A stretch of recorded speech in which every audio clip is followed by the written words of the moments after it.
जी, RSS को जान के सुरक्षा दे, लेकिन पब्लिक के पैसे से क्यों दे?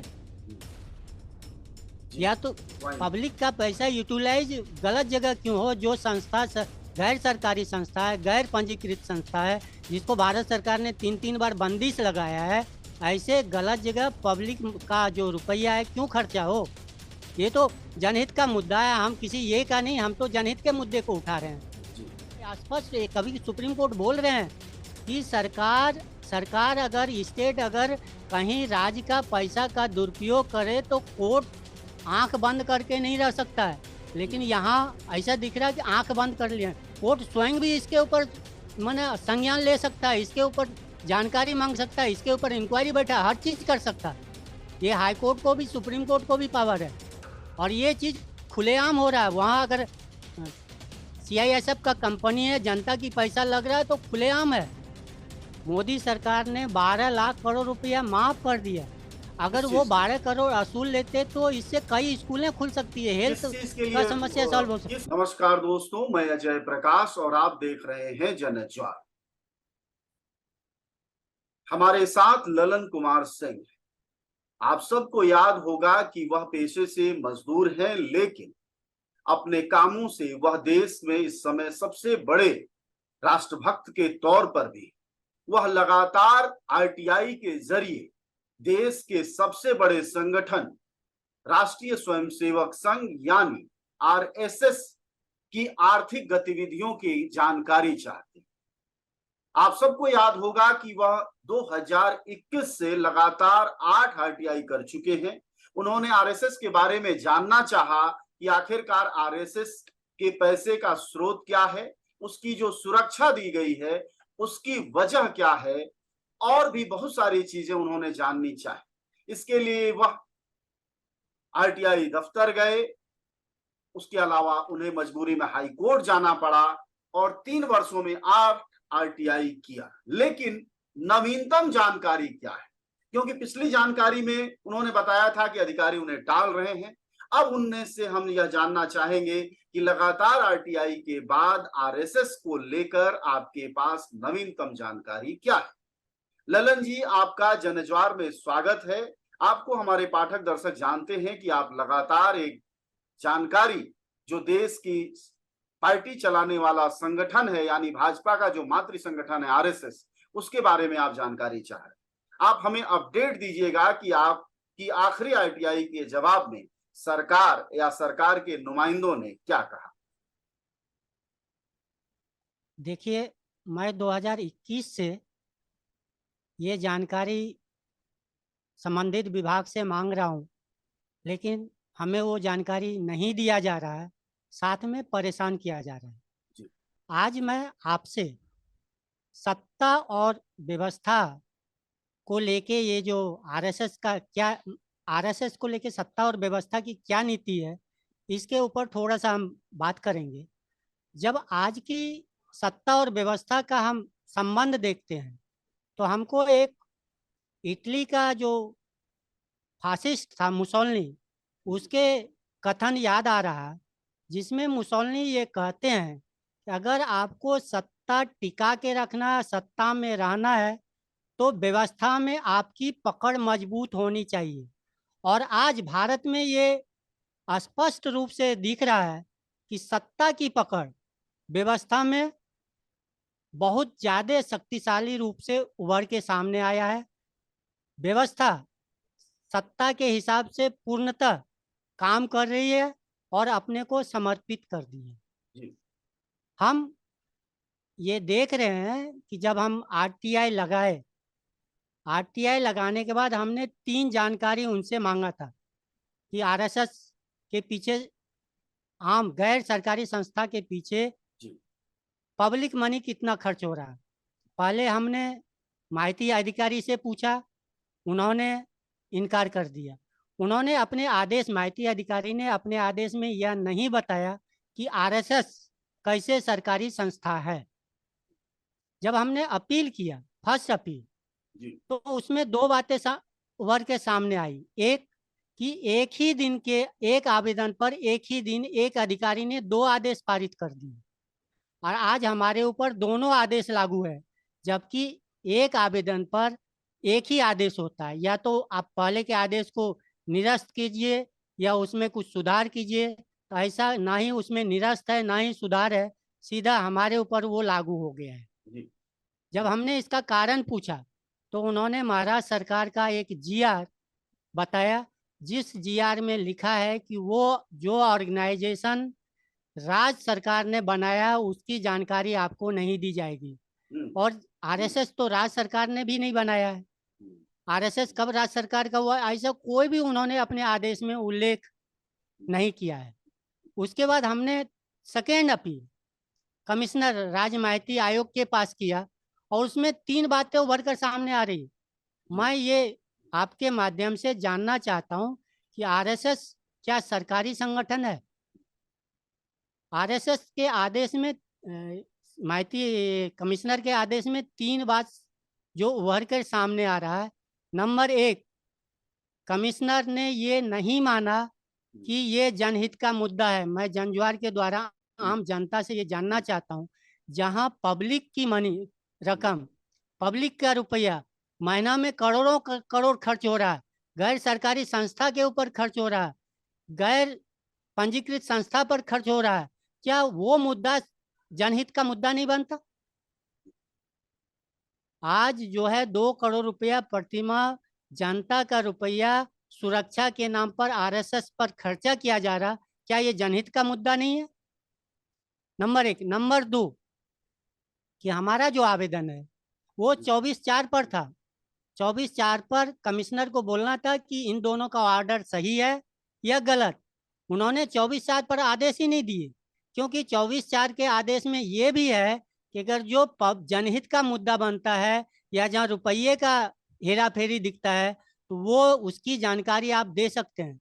कमिश्नर ने इसका भी जानकारी इसको लिया ही नहीं। उन्होंने उसके बाहर जाकर 8/8 में आदेश दे दिया। हमारे एप्लीकेशन का आवेदन के बाहर जाके आदेश देना, ये जो है नियम के विरुद्ध और कानून को नजरअंदाज करना है। जो अधिकारी ने 8-1 में कहा क्या और 24/4 क्या है, जरा ये भी बताएं, क्योंकि हमारे पाठक 24 दर्शक हो सकता है आईटीआई के उन उपबंधों को नहीं जानते हो जिनका आप जिक्र कर रहे एक 24/4 में ये है कि आपको वो जानकारी नहीं दी जा सकती जो हैं। सरकारी संस्था है। और हमने जो जानकारी मांगा था आरएसएस के संबंध में, जी आरएसएस कोई सरकारी संस्था नहीं है। तो क्या उनको ये अपने अधिकारियों आदेश ने, में रुकिएगा, क्या अधिकारियों ने आपसे ये कहा कि 24/4 के अंतर्गत आरएसएस एक सरकारी संस्था है, इसलिए हम उसका जवाब जनहित में नहीं दे सकते? क्या नहीं, ऐसी उन्होंने बात कही? वैसा कुछ बोला नहीं, वैसा उन्होंने कुछ बोला ही नहीं। जी सीधा बोल दिया 24/4 के अधीन आपको जानकारी नहीं दी जा सकती है, जबकि हमने जो मांगा था वो 24/4 लागू ही नहीं होता, कहे कि वो कोई सरकारी संस्था नहीं है। जी एक दूसरा, जब हम अपील किए तो महाराष्ट्र गवर्नमेंट का एक जीआर है, हम्म, उसमें स्पष्ट मतलब क्लियर कट लिखा है जी कि वो संस्था जो राज्य सरकार ने बनाया है, इस्टेब्लिश किया है, जी उसकी जानकारी आपको नहीं दी जा सकती। हम्म, और यहाँ पर हमने जो मांगा है, उन्होंने भी अपने आदेश में ये नहीं बताया कि आरएसएस को राज्य सरकार ने कब बनाया या इसको कब अपने अधीन लिया या इसको कम, ऐसा उन्होंने अपने आदेश में कुछ भी नहीं लिया।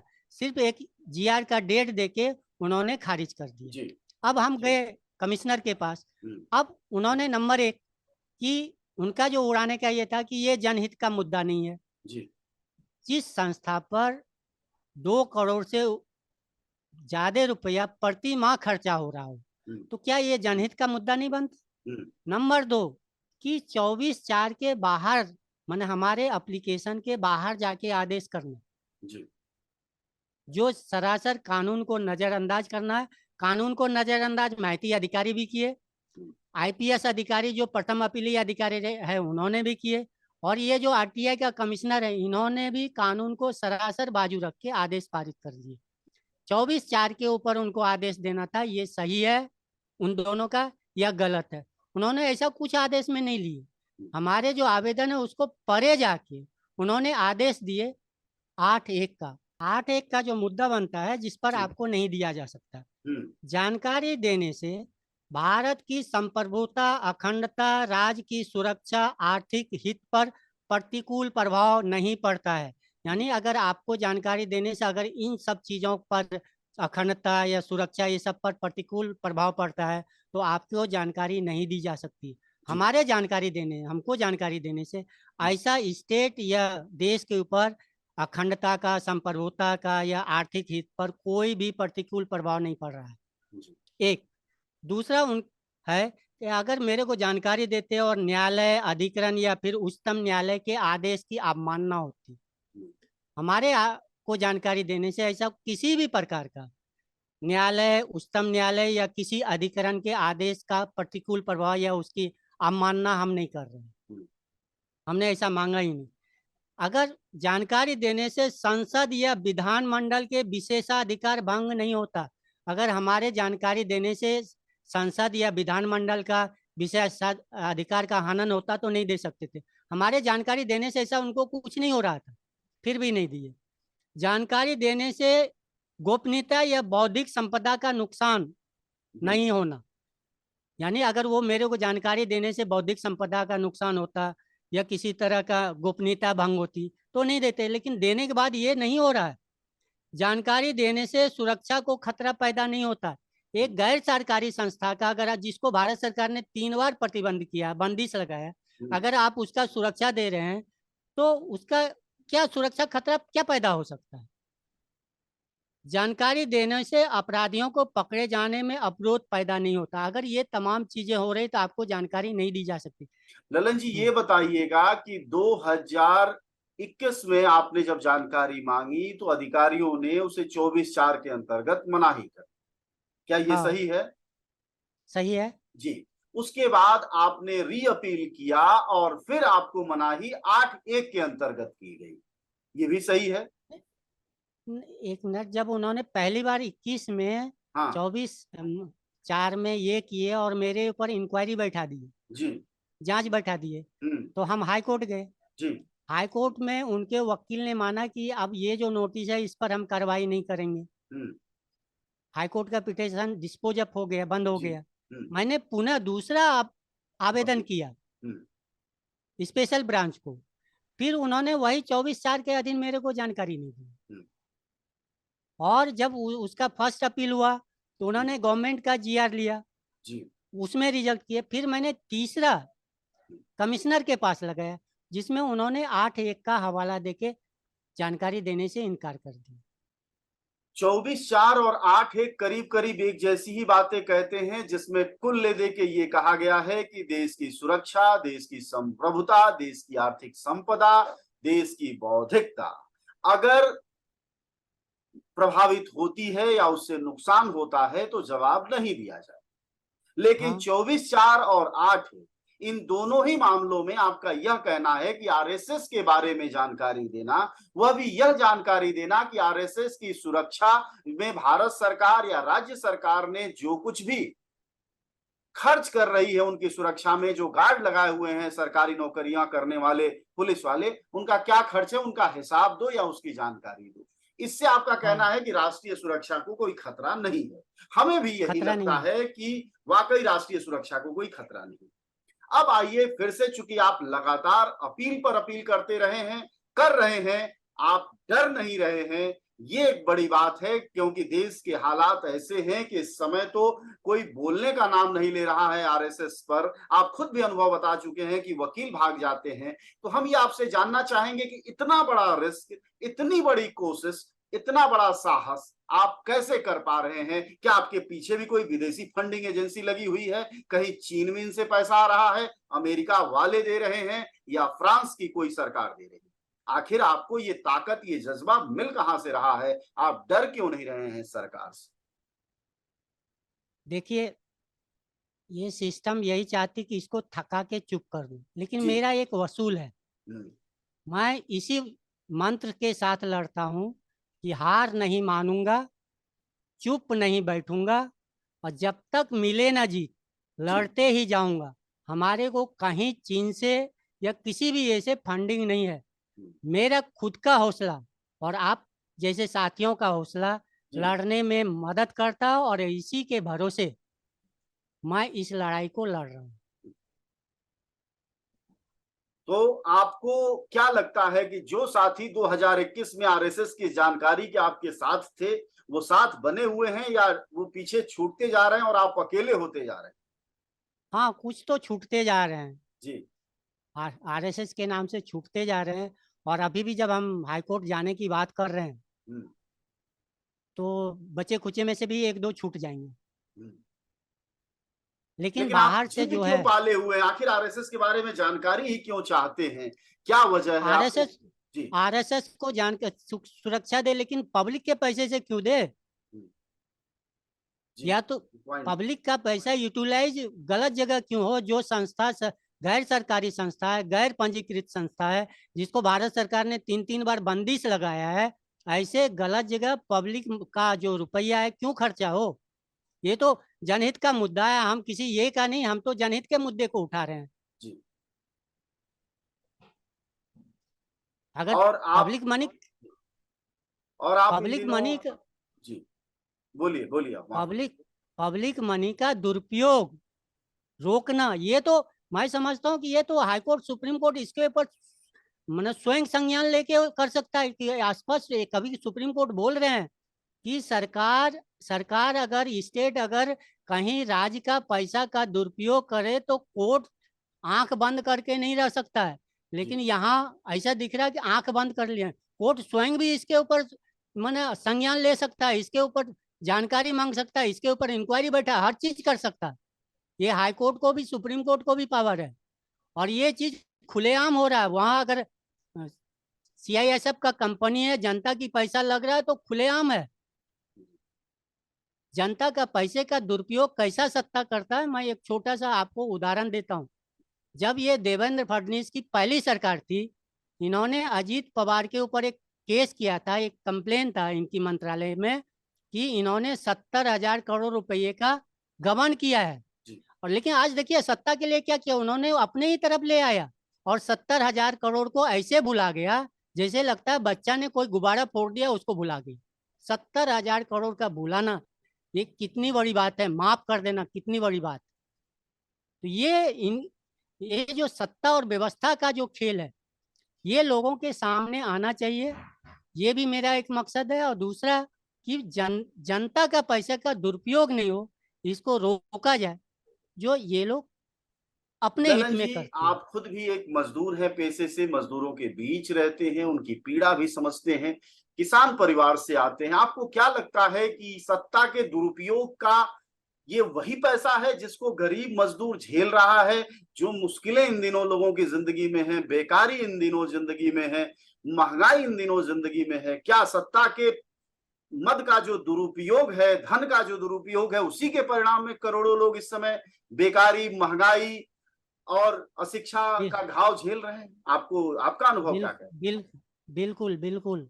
हमारा अनुभव ये कहता है कि सत्ता में और व्यवस्था में जो लोग हैं, ये पब्लिक मनी का, मैं इसके ऊपर एक बार और बोला था है? कि जी। 25 लाख करोड़ रुपया जो जनता का था, जनता से असूला गया और सरकार के खाते में नहीं जा रहा, हम्म, वो उद्योगपतियों के खाते में चला गया। मोदी सरकार ने 12 लाख करोड़ रुपया माफ कर दिया। अगर किस वो चीज के 12 करोड़ असूल लेते तो इससे कई स्कूलें खुल सकती है, हेल्थ किस चीज के का लिए समस्या सॉल्व हो सकती। किस बात का माफ कर दी? ये जो नहीं, ये एनपीए किया ना, जो उद्योगपतियों ने अच्छा। बैंक से कर्ज लिया था, जी। 12 लाख मोदी सरकार के पीरियड, ये 9 साल के अंदर हम्म, इन्होंने 12 लाख करोड़ जो वसूली प्रक्रिया से बाहर कर दिए। अब बट्टा वो खाता में माफ हो डाल दिया। गया। जी। हाँ, अगर वो अब माफ हो गया, अब नहीं असूलने वाले हैं। और किसके माफ हुए?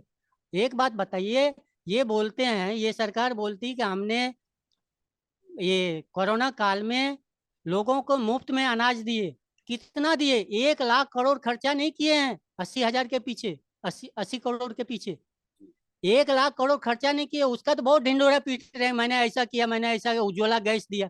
लेकिन इन्होंने कभी रखा कि इनके शासनकाल में 12 लाख करोड़ उद्योगपतियों का माफ कर दिया? इसके ऊपर ये कभी चर्चा ही नहीं करते, कभी डिबेट ही नहीं हो रहा।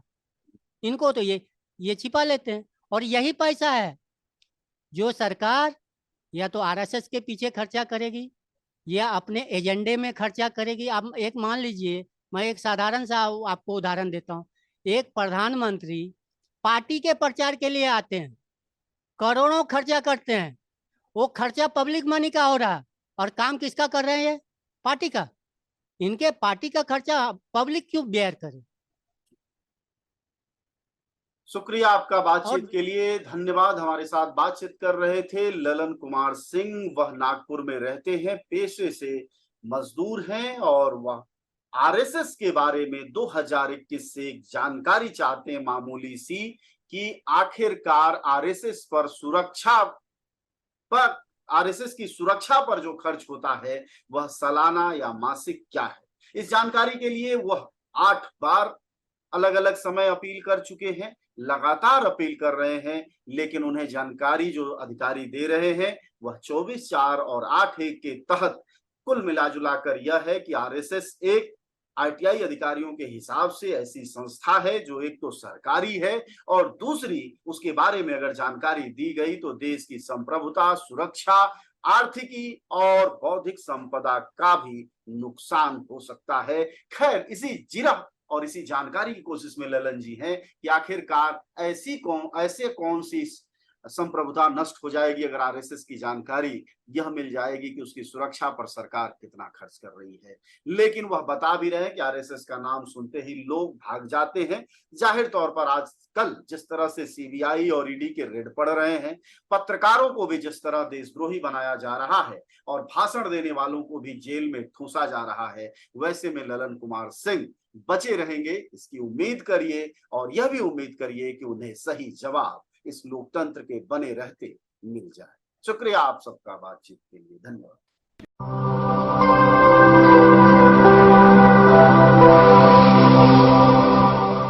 जन ज्वार जनता की मीडिया।